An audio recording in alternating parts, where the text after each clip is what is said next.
In 2020, you endorsed the Breathe Act, which is a series of proposals to transform America's criminal justice system and create, quote, a roadmap for prison abolition. The Breathe Act proposes emptying federal detention facilities within 10 years. To what extent have you wrestled with any potential downsides of releasing into society every single person who's currently in a federal prison? Yeah, I think that everyone's like, oh my God, we're going to just release everybody.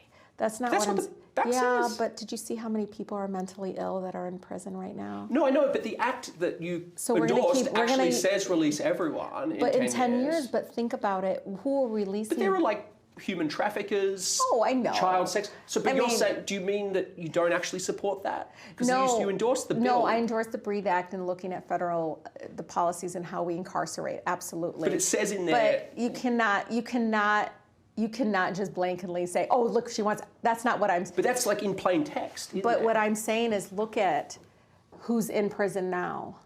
No, look at the folks that are mentally ill, that have substance abuse problems. But I'm not disagreeing with you that there are people who shouldn't be in prison. Yeah, but then why aren't you asking me about them? You're asking me about the human traffickers and others that should I'm trying to understand. What I'm trying to understand is your proposal is so sweeping.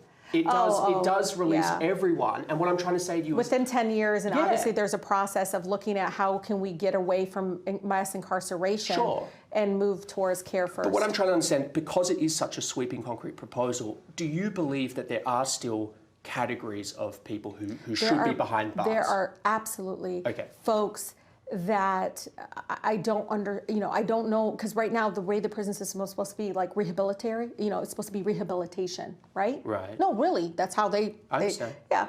I don't think there's any rehabilitation happening right now for those that might actually have, and again, a majority, there's so many that have mental health issues, other struggling issues. Do you think all people can be rehabilitated? I don't think so. I've been very clear about that. Okay. And I only tell you that because, as somebody that has worked in the legal field and others, I don't even know if our society would even know how to be able to rehabilitate every single person that, wants to harm people, right?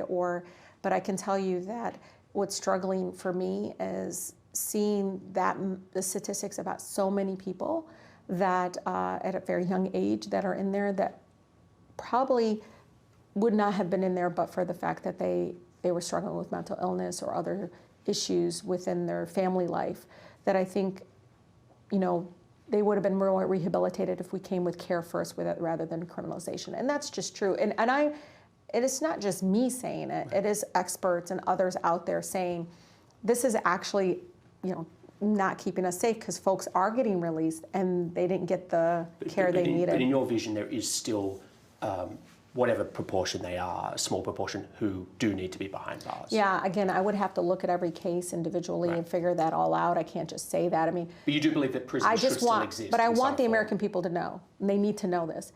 Everyone in jail is not the same, because we always pick the worst of the worst cases. I agree. Yeah, but we pick up the worst of the worst cases, and we just blanketly. I agree. Please, I think that's really dangerous because a lot of my returning residents are in block clubs doing amazing things, youth mentoring right now. I have one that all he does is encourage young people not to enter into gangs, and talking about like, this is what happened to me in my life. There are some that, are going back to school, and one just became a lawyer. I mean, I just think that to me is much more inspiring than locking everybody up.